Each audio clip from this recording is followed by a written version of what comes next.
stereotypes. Does that make sense? It's like when Joshua is, who in Cloud 9, he's who the white people want him to be. So he's a black guy played by a white actor. But then it just seems like it'd go poorly. Right. So Weirdly, I think that the answer would lie in my actors. Like if I would just like send out an email, and I would email like all the people who have played the part, and I'd explain the situation, and I'd be like, like what do you think about this? Would you ask them for me? Huh? Would you ask them for me? The Asian actors, if they, yeah, sure. Well, within the group of actors, are there some fierce opposition? Do they hold different views that don't agree? And how does that work if they're totally opposed to each other? How is that decided? Well, with the Shipment cast, they were fighting like all the time. Like not fighting, but like they disagreed on so many things constantly. And I think it was just the fact that like I cast people who were all really, really intelligent, and so they all recognized that they were in the room with other intelligent people, and so everybody kind of had a respect for each other. So that kind of enabled them to disagree with each other, but come to a consensus. You know what I mean? Like I feel like disagreements become problematic only when one person doesn't respect the other person's intelligence. And then it becomes this thing where you don't trust the other person, and so we would always manage to sort of come to a compromise or figure something out. And that was kind of how we worked. Were you the final arbiter, or did they agree on themselves what was going to reign? No, they were the final. I was the final arbiter on everything aesthetic, and they were the final. They had the final say on everything content-wise. So yeah, I didn't have any say on that.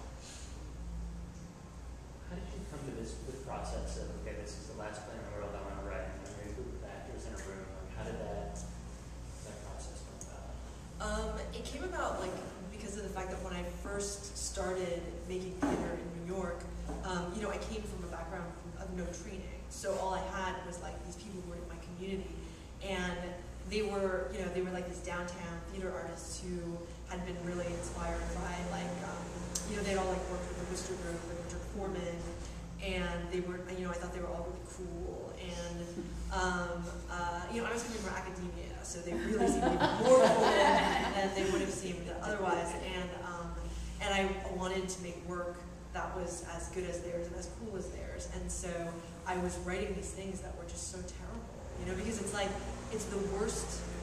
That's like a really terrible starting point for an artist is to want to be cool. It just results in really terrible work, and so I was just writing these incredibly derivative. They were just like bad versions of like what other people were already doing, and so I called Mac Wellman, my playwriting professor, and I said, Mac, I don't know what I'm going to do.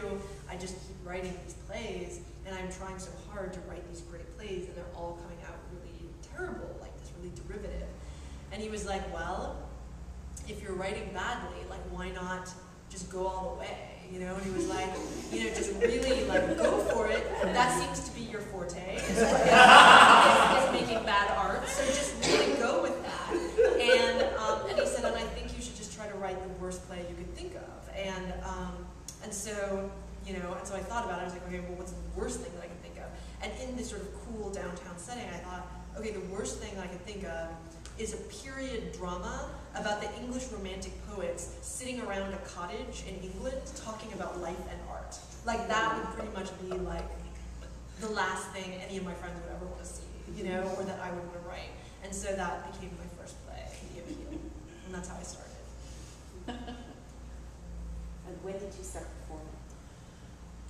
Performing. Do you sometimes perform your no, I don't, but this, right now, I'm in the middle of a run of a 1%. Well, okay, so this is my latest thing of if I'm a total non-performer, I'm really a serious non-performer, and also really physically awkward, and I hate, I just hate everything having to do with it, and so I was working with a company called 13P, and it's a collective of 13 playwrights, and each of them produces a play, and then when all of us are finished, the company implodes. So we can actually take crazy risks with each show because there's no desire to keep the company going into the future, right? So if it fails miserably, it's because like the next play is, you know, it's, because the next play is going to happen anyway. So they encouraged me, so this ended up being a co-production with my company and their company, and they told me, you know, really use this. I mean, we know you always do crazy things, but really think of something even crazier than you've ever done. And I was like, okay, well, and I tried to think, and I was like, okay, well, has there been one crutch I've had in all of my plays that has kept me safe? And I realized that the crutch was having amazing performers. Because at the end of the day, even the people who came to that horrible first workshop of the Shipment, they got to see amazing performers being amazing. So there was at least that, you know? But just imagine if like those first actors were total non-performers. They couldn't dance, they couldn't sing, they couldn't act, they couldn't do anything. And it was that bad, you know? And so I was like, okay, so the crutch is good performers. And then, you know, I was like, well, you know, I am one of the worst performers I can think of. And I was like, okay, so if I were performing, what would be the most extremely horrible thing that I could do? And it was like a one-person cabaret show with singing and dancing and storytelling. I mean, it was really like my worst nightmare. And I mentioned it to the company, and they were like, oh my God, that really is insane. And then everybody got really excited, and then I got kind of excited, and we were rolling with it, and then like a couple months later, I'm like, oh my God, now I actually have to do this. And I have to say, it was really one of the worst experiences of my life. Like you know, people ask me like, have you ever bit off more than you could chew?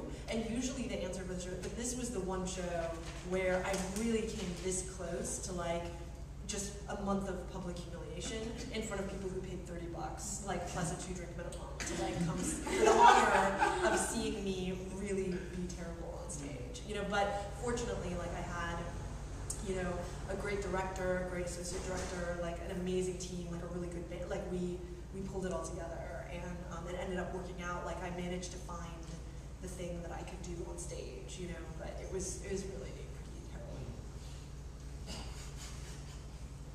And we did have like a disastrous workshop, actually, where it was like the first Shipment workshop, but just with me, and that was really terrible.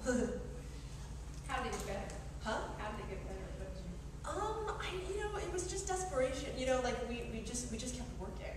You know, you just keep working nonstop until you figure it out. Until, you know, we had to figure out like what I could do that was compelling on stage. You know, like my default mode when performing was just to stand with my hands at my side and bad posture and no expression on my face and no expression in my voice. And that was just like my default. Like the lights are on me and like that's what I go to, just naturally, you know? And somebody had to train me out of that. You know, it was really like, it was difficult. Can you talk a little bit about your audience, especially for the company, and working with people who have maybe seen a number of your shows and so have that set of expectations, and how you continue to challenge them and also maybe build new audiences? Well, until this most recent show, and this show that I'm performing in now is my first crowd pleaser, and it had to be a crowd pleaser in order to get the audience to, you know, accept me being up on stage for an hour, being a performer. But usually it's like, you know, really pretty divided. You know, like people either love or hate the work. So it's kind of, in some ways, it's like difficult for me to get a consistent fan base. You know, because somebody who loved one show will like really hate another show, and you can never predict which camp you're going to be in, and each show changes so much. So I kind of, you know, my audience tends to be, you know, basically stayed within the same demographic no matter where we go in the world. Like it's always, you know, college-educated people who are artsy, you know, like, and so, yeah, I don't know, like it's I guess the shows do, I mean, I'm very careful not to do the same show again